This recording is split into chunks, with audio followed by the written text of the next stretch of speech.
fait le bilan de notre vie. C'est ça. Ça veut dire quand tu t'assois, Amen. dans une journée, Amen. pose-toi la question, c'est avec qui je pose pas. Question. Qui comprend? Amen. C'est avec qui je pose pas. Amen. C'est avec qui j'ai manqué de respect. Amen. C'est avec qui j'ai injuré. C'est ça. Si tu connais Chérie, va là-bas. Gloire à Jésus. Et qui vient lui demander pardon, tu viens et tu Amen. dis, ma chérie, madame, ma soeur, mon frère, vraiment pardonne-moi pour ce qui s'est passé depuis. Alléluia. Parce que la vie de l'homme. Amen.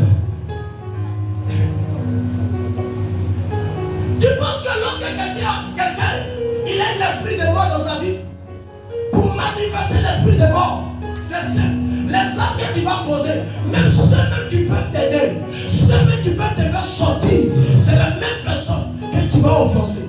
C'est ça. Je ne sais pas si quelqu'un m'écoute. Amen. C'est la même personne. Regardez ceux qui décèdent. C'est des jeunes gens, des jeunes dames. Yes. Des jeunes deviennent du tout décédés. Pourquoi? C'est l'orgueil. Yes. L'orgueil. Vos parents même vivent, mais vous partez. En tant que moi, c'est vous qui devez enterrer vos parents. Amen. Mais c'est vos parents qui vont vous enterrer. Parce que l'impolitesse est une arme que l'esprit de mort utilise pour déposer. Regardez quelque chose. Pourquoi le Seigneur dit dans le livre de Hébreux chapitre 6 verset 1, quand il dit enfant, obéissez à vos parents. Amen. Et il dit serviteur, obéissez à votre maître. C'est ça. Ça veut dire dans l'obéissance, il y a la vie. Amen. Jésus. Quelqu'un qui est plus obéissant, c'est rare que cette personne décède de mort prématurée. Amen. C'est pourquoi quand il a lu, qu'est-ce qu'il a dit? Il dit si le juge se laisse avertir, il ne mourra pas dans son iniquité. Amen. Il ne mourra pas dans son iniquité. Pendant qu'il parle d'iniquité, parle du péché générationnel. Ça veut dire dans la famille, le père a donné un esprit de mort. Et que lui qui est chrétien aujourd'hui, il veut partir de cette famille. L'esprit de mort, quelle que soit la puissance de l'esprit de mort, lorsque ça va arriver sur le péché, sur le juge, la Bible, Dieu ne permettra pas que lui il soit emporté. Pourquoi? Parce que lui qui est pécheur, qui est juste là, lorsque son défenseur, son mentor, le parle, il écoute. C'est que les yeux spirituels voient les yeux physiques ne peuvent pas. Lorsqu'un vieux est assis, Amen. il voit que lorsqu'un jeune est assis, Amen. il y a des conseils qui vont t'amener à vivre longtemps. C'est ça. Parce que la vie est courte. Amen. Il dit lorsque le juge se laisse avertir, Amen. cette personne ne mourra pas de son iniquité. Amen. Bon, pourquoi l'autre meurt et puis l'autre ne meurt pas? Question. En d'autres termes, il y a une part de différence. Amen. C'est que ce que nous ici, nous ignorons, l'esprit de mort utilise ce qu'on appelle l'âme de l'impolitesse. C'est ça. La majorité d'aujourd'hui, ceux qui décèdent, vous remarqué, ceux qui décèdent de mort subite, remarquez, si vous foncez bien, ils ont été désobéissants. Ils ont été désobéissants.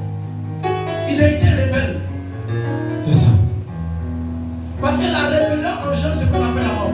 La mort ne peut pas venir, la mort subite ne peut pas venir s'asseoir dans ta vie sans que Dieu n'a pas donné son nom. Alléluia. Mais c'est pas ce qu'il me comprend. Amen. Comment Dieu va te prévenir qu'il y a un esprit de mort? Question. C'est parce que c'est serviteur est débrouillé. C'est ça. Parce que toi tu ne vois pas Dieu. Amen. L'homme de Dieu est comme le pont entre Dieu et puis les humains. Yes. Quand Dieu devait parler aux enfants d'Israël, c'est pas Moïse. Amen. Quand Dieu devait fondre le Judée en deux, c'est pas Moïse. Amen. Mais attends, parmi les Israélites, Dieu les aime. Il dit prenez les choses, il les aime. Mais pourquoi il ne parle pas? Il parle d'abord à quelqu'un avant de les parler. Yes. Il dit Moïse, dis-leur. Moïse, dis-leur. Amen. Moïse, dis-leur. Amen. Mais pourquoi il dit pas je vais vous dire? Il dit Moïse, dis-leur. Yes. Ça veut dire que Dieu fonctionne en matière de hiérarchisation. Il a été. Il a établi quelqu'un pour te conseiller. Amen. Il a établi quelqu'un pour veiller sur toi. Amen. Il a établi quelqu'un pour empêcher la mort sur toi. Alléluia. Les parents peuvent tisser les alliances avec la C'est mort. ça. C'est le problème. Yes. Mais là où toi, Dieu s'envoie sous la couverture des hommes de Dieu. La mort a été abolie. La mort ne pourra pas avoir de l'importance. Parce que la mort n'aura pas d'importance sur la vie. Ça veut dire la Bible dit dans le livre Il dit votre alliance avec la mort sera détruite. Et votre pacte avec le séjour des morts ne subsistera point. Amen. J'ai dit, j'ai gardé une alliance avec toi. Amen. Car toute personne qui écoutera mon serviteur, cette personne vivra. Mais toute personne qui n'écoutera pas, il mourra dans son iniquité.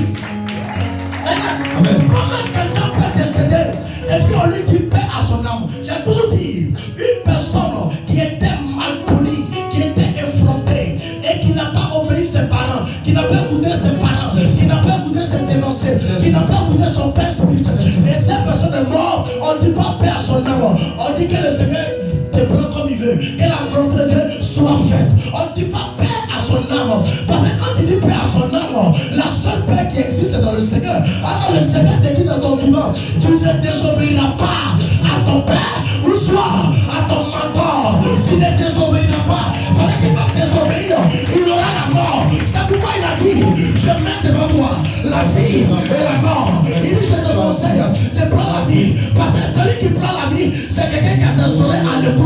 Celui qui prend la vie, c'est quelqu'un qui écoute le conseil, c'est quelqu'un qui est respectueux, c'est quelqu'un qui est poli, non pas impoli, c'est quelqu'un qui est obéissant, non pas désobéissant. Mais celui qui choisit la mort, il est libre de faire ce qu'il veut. Quand on parle, il met ici. Quand on lui parle, il met ici. Parce que pour lui, il est arrivé. Pour lui, il est arrivé. Il pense que la vie qu'il met là, lorsqu'il a un problème, Dieu va venir l'aider. Dieu est un Dieu d'ordre, non pas un Dieu de désordre. Un Dieu de justice, non pas un Dieu d'injustice. Un Dieu qui choisit, non pas un Dieu qui abandonne. Un Dieu qui accepte, non pas un Dieu qui rejette. Un Dieu qui prévient, non pas un Dieu qui agit. Alléluia. Gloire à Jésus. Moi, mon père, avant de décéder,